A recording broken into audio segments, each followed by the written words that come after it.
خوش اومدین.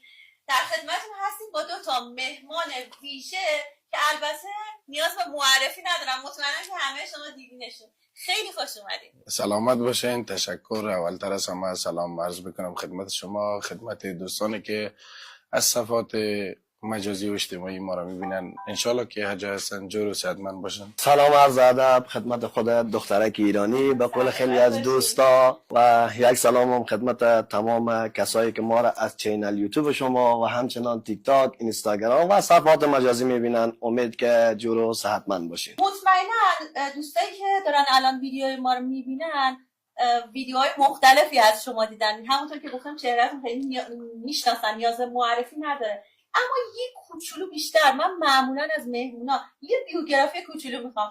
چند ساله هستین؟ اهل کجای افغانستان میشین؟ 21 سال هستم.